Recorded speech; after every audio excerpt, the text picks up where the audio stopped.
On this part of our Axis and Allies Global 1940 2nd Edition tutorial series, we're going to talk about the United States of America and all of its strategic options at the beginning of the game.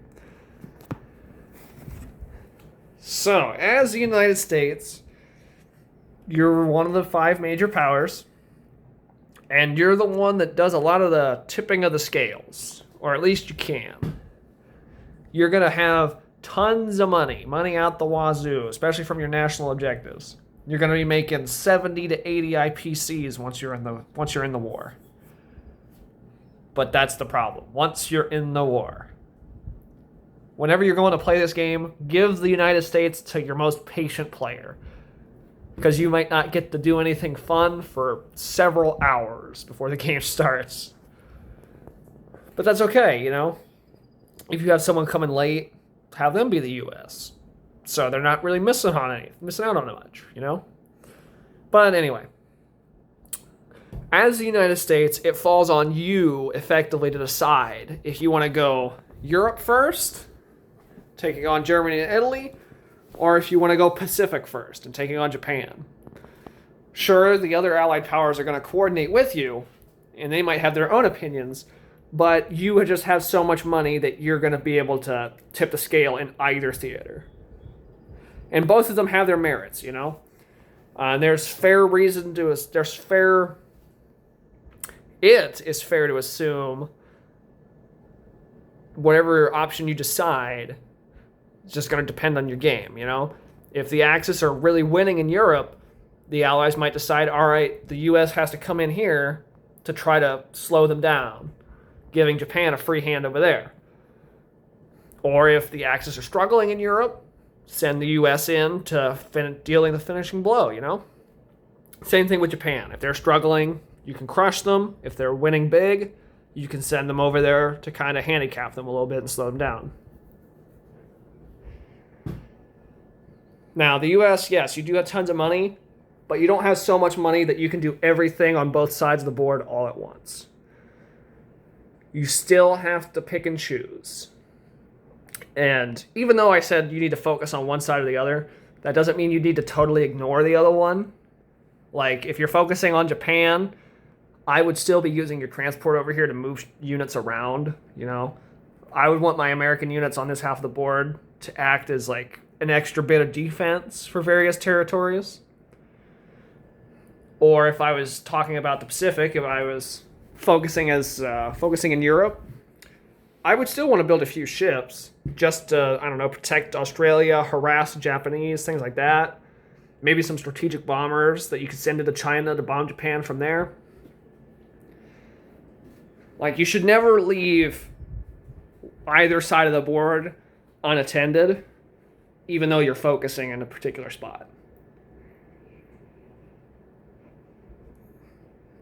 Now, this episode I can already tell is going to be a long one because you have a lot of options based on how much money you have and just how much time you have to build up. So you really get to choose what you enter the war with because you're not losing any units. You're just kind of building up.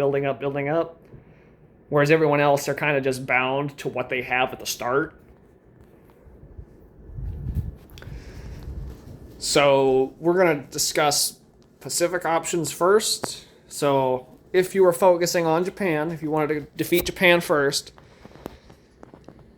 I think you should move down to the south, make sure Australia isn't going to fall, try to take the Caroline Islands, maybe the Marshalls too, and then I would kind of just swing around, almost like a sickle. So go from the western United States over there all the way around here with the ultimate destination of the Money Islands in Malaya. That way, you know, if you keep Japan away from all this, that's tons of money that Japan needs to continue the war. If they don't have it, they're going to slow down tremendously. And that'll give you a bunch of time to breathe in the Pacific. And you can use that time to either continue pushing Japan, reinforce over here, or even refocus in on Europe. Another option as the United States is just go and have one big battle with the Japanese fleet. You know, if you can win it, if you can wipe out all of Japan's ships, even if you lose, awesome. You wiped out tons of Japan stuff. It's going to take them forever to build back up, whereas you can build a lot faster. You have tons more money than Japan ever will. And Japan's going to have to focus on other areas. If they want to rebuild their navy super fast, that means they got to ignore all their commitments in China, Southeast Asia, and all the various other islands that dot the Pacific. Another potential option, probably the riskiest, is just going straight for Japan itself, launching just an amphibious assault here. They're going to see it coming. They're going to be ready for it, and it's probably not going to work. I would not recommend it. Not unless it's like late game. Once you crushed all of Japan's other units and Japan itself is all that's left, sure, I'd go for it. But I wouldn't want that to be an opening move. It's less of cutting the head off of the snake and more of stubbing your toe. Another option, like I said earlier, is sending strategic bombers from the West Coast through the Soviet Union into China here, and then using those to attack Japan, or if Japan has any factories here, you can bomb those into oblivion. And while I'm over here, we'll go over like the defensive option for the U.S. in the Pacific. I tend to like dropping down a ton of infantry on islands. New Guinea in particular. I really like turning New Guinea into like a forward operating base. So I've dropped a ton of infantry and AA guns and stuff there. Then I have the Australians build some air and naval bases and just kind of hinge my defense of this entire southern region around New Guinea. I really like that.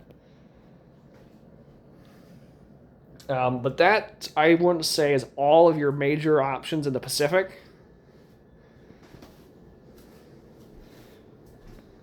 And that leaves us with Europe. With Europe, you have some freedom. You have some options. The first one, the easiest one, is going to North Africa here. You drop troops in Morocco. You move along the North African coast, then wiping out these Italian units here, securing that whole area. And from there, you can move into the Mediterranean, wipe out these Italian ships, take Sicily and Sardinia. From there, you can pressure Italy. If you have big, scary fleets there with tons of transports, Italy can't really do anything besides build up units in Italy itself to defend it, to protect itself. And then you can kind of steal territories from the Axis elsewhere, or give the Soviets breathing room. Of course, there's launching, going for like a D-Day-esque thing. You go right into France. That can work, but I don't think it's an early game strategy at all. At least not if you want it to succeed. The problem I see with going into France is simply Western Germany is like right there. So they're just going to build a ton of units and just grind you down. Now, yes, if you're using strategic bombers, you can level the factory and make it costly for Germany to do so. But in the early game, it's going to be really easy for Germany to stop you. Now, if we're talking like the middle of the game, like it's turn 6, 7, or 8, and you have like a ton of transport, so you're able to drop troops down every turn into Normandy, sure, that's potentially doable. But I don't think it should be one of your first things to do in the early game if you want the Americans and the Western Allies to be the force that beats Germany. If you need to buy time for the Soviets, that'll do just fine. That'll divert German resources away from the Eastern Front. They'll have to be focusing on France. Sure, that buys the Soviets time. That helps them out. But, like I said, early game, I don't like Normandy. Another option you have is going through Norway. Unlike the Soviets doing this, I tend to like this as the Americans. Norway will be hard for Germany to retake from them, simply because they're not going to have any transports available for retaking Norway if there's American fleets in the area. And sure, if Germany has Leningrad, they can send ground forces up and around. Yeah, that might be hard to deal with, but you can figure it out. Like, the British can drop troops in Norway as well to help you.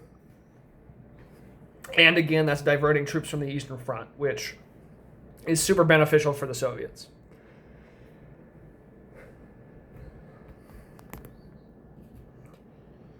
Yeah.